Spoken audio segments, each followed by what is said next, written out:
নাই, সরাসরি আল্লাহর কাছে পানি চেয়ে নি, ইস্তেসকা শুরু করবে জাহান্নামের ভিতরে। জাহান্নামীরা তারা বলবে, আল্লাহ পানি দাও।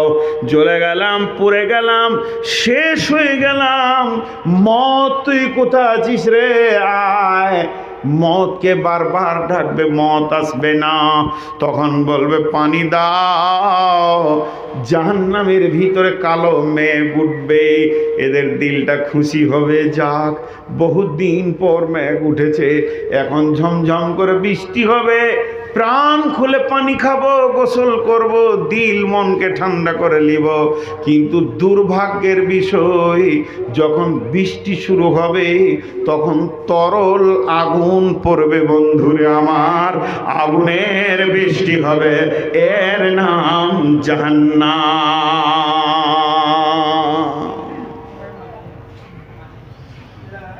জি ভাই, খেল তামাশা লয়। জি দিচ্ছি আপনাকে, এবার ছেড়ে দিব, কারণ আপনার পালা পড়েছে। আপনার কালেকশন দেখে আমি খুব খুশি হয়েছি, আমি তাড়াহুড়ো করিনি। দরকার আছে ভাই, ওই যে বললাম না, একুল ইয়া লাইতানি কাদ্দামতু লি হায়াতি, সেই জাহান্নামকে দেখে প্রথম মানুষ বলবে, আগে কিছু পাঠাইনি কেন রে, আগে যদি কিছু পাঠিয়ে রাখতাম তা কাজ হতো রে। এই কথাটা প্রথম ব্যবহার করবে। এতক্ষণ আপনারা মুখ খুলেননি, যতটি পুরুষ আছেন একবার মুখ খুলবেন সবাই জোরে। একটা মজার জিনিস দিয়ে যাব আমি, অধম গুনাহগার আপনাদেরকে। কি মুখ খুলবেন? আল্লাহর নাম নেবেন। আল্লাহর দুটো নাম আছে, এক হান্নান একটা নাম, আর একটার নাম মান্নান। এর জন্য বাচ্চাদের নাম রাখতে হয় আব্দুল হান্নান, আব্দুল মান্নান। হান্নান মান্নান কার নাম? জলে বলেন, হান্নান মান্নান কার নাম? আল্লাহর নাম। তা আমি একবার দেখাচ্ছি, আপনাদের হাতগুলো ধরে বলছি, যত দামি লোক আছেন আপনাদের জুতা বহানোর ক্ষমতা নূর মোহাম্মদের হতভাগার নাই। হাতগুলো ধরে বলছি, একবার জোরে বলবেন, আল্লাহর আরশ কাঁপবে ইনশাআল্লাহ। একটা হাদিস আপনাদেরকে শোনাবো, আমি যেমন করে বলছি ওরকম করে বলবেন, একবার দেখেলেন, তারপর যখন বলতে বলবো, ইয়া হান্নান ইয়া মান্নান। হাদিসটা বুখারীর হাদিস। ইয়া হান্নান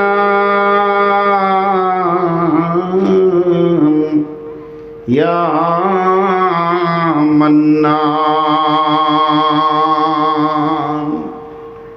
জি ভাই আমার, যতগুলি লোক আছেন, শিক্ষিত মূর্খ যে কেউ আছেন, যে যে জেগে আছেন, একবার মুখটা খুলেন। আর মা বোনেরা যারা জেগে আছেন, আপনারা চিল্লাবেন না, আস্তে করে বলবেন।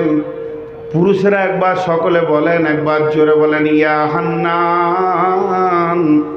বলেন, সকলে জোরে বলেন, দেখেন এর ফায়দাটা দেখেন। ইয়া হান্নান ইয়া মান্নান। আল্লাহর নবী বলছেন, জাহান্নামের ভিতর থেকে এই শব্দটা আসবে।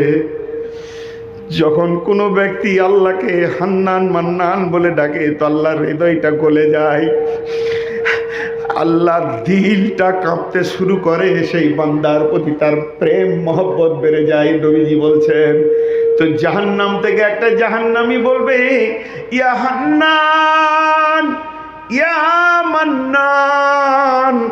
আমার রব বলবে, জিবরাইল তাড়াতাড়ি জাহান্নামে যাও, আমার নাম ধরে কে ডেকেছে, আমার হৃদয়কে কাঁপিয়ে দিয়েছে, ওই বান্দাকে তুলে নিয়ে এসো। জিবরাইল আমিন জাহান্নামের নিচে চলে যাবে, গোটা জাহান্নামটাকে এরকম উল্টা পাল্টি করবে, শব্দ কানে শুনতে পাবে কিন্তু লোকটাকে দেখতে পাবে না। খালি হাতে আল্লাহর কাছে বলবে, ইয়া আল্লাহ, তোমার গোলামকে খুঁজে পাইনি। আমার রব আবার কি ভাষা ব্যবহার করবে দেখেন, জিবরাইল রে সে আমার নাম ধরে আমার কলিজা ঠান্ডা করে দিয়েছে, আমার পবিত্র নাম ধরে ডেকে এসে আমার হৃদয়কে কেড়ে নিয়েছে, দিলকে গলিয়ে দিয়েছে। তুই কি খুঁজে পাবি জিবরাইল?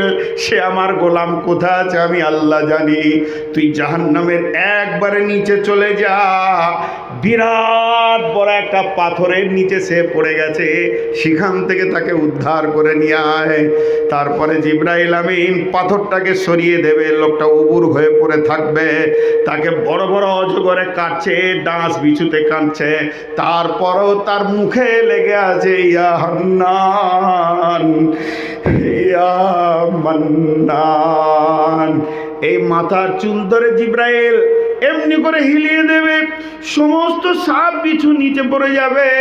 জিবরাইল বলবে, রে আল্লাহর গোলাম তুই কি বলছিস বল। লোকটা বলবে, জিবরাইল আমি তো তোকে কিছু বলিনি, তোকে আমার দরকার নাই, আমাকে আমার হান্নান মান্নানের কাছে করে দে।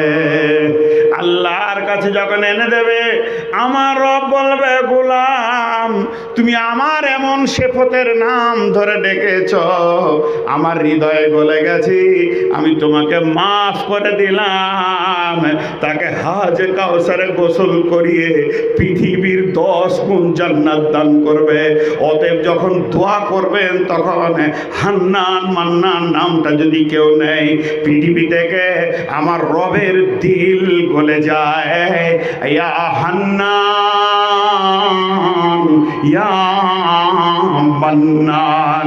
বন্ধুরে এর নাম জাহান্নাম।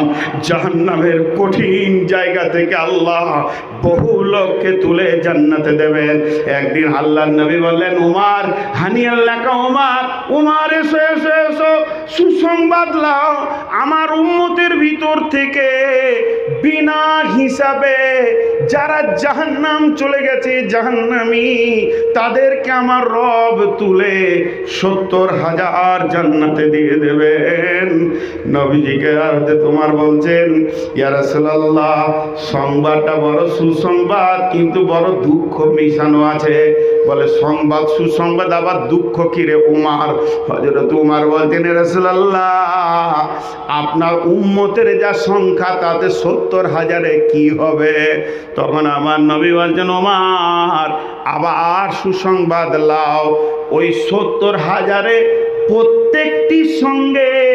প্রত্যেকটির সঙ্গে আল্লাহ আরো 1,000 করে মাফ করে দিয়েছে।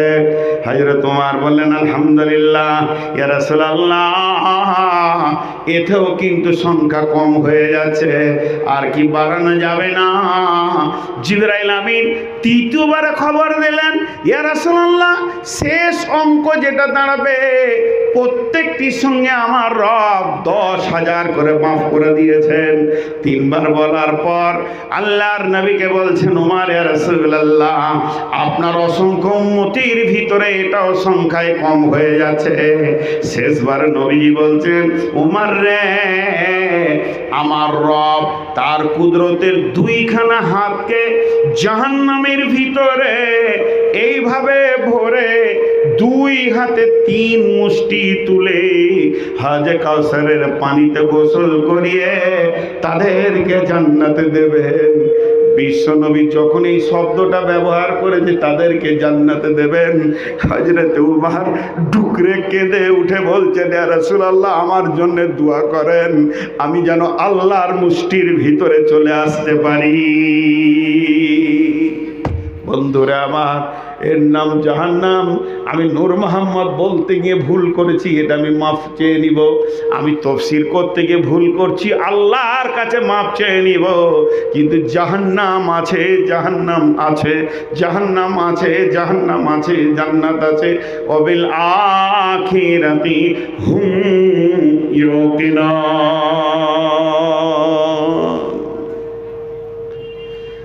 হ্যাঁ, আমরা জাহান্নামকে খেলতামাশা বানিয়ে নিয়েছি। সাহাবারা রাদিয়াল্লাহু মাজমাইনেরা, উমারের মতো ব্যক্তি, লাউ কানা বাদি নবিয়ান কানা লাহু উমার, এইরকম ব্যক্তি যে রসুলের পরে যদি কেউ নবী হতেন তো উমার হতেন। সে বলছে আমি যেন আল্লাহর মুষ্টির ভিতরে চলে আসতে পারি। ভাইরা আমার, জাহান্নামের ভিতরে আরও মুসলিম শরীফে হাদিস রয়েছে জাহান্নামের ভিতরে কত রকম আযাব হবে। তেমনি জান্নাতও আছে আল্লাহর কাছে। জান্নাত সুখের জায়গা, জান্নাত সুখের জায়গা, চির সুখের আনন্দের জায়গাকে জান্নাত বলা হয়েছে। জান্নাত মানে উদ্যান। বিশ্বনবী বলছেন জান্নাতীরা যখন জান্নাতে যাবে, জান্নাতের গেটে যখন পৌঁছাবে, একজন মুফাসসির তাফসীর করে বলছেন শুধু গেটের চৌকাটা পার হতে 80 বছর পার হয়ে যাবে। 4টা হুরের সঙ্গে আলাপ হবে, তুমি কে না আমি কে না তুমি কে, এ আলাপ করতে করতে তারা ভিতরে যাবে। ওয়াসিকাল্লাযীনা তাকাউ ইলাল জান্নাতি যুমারা।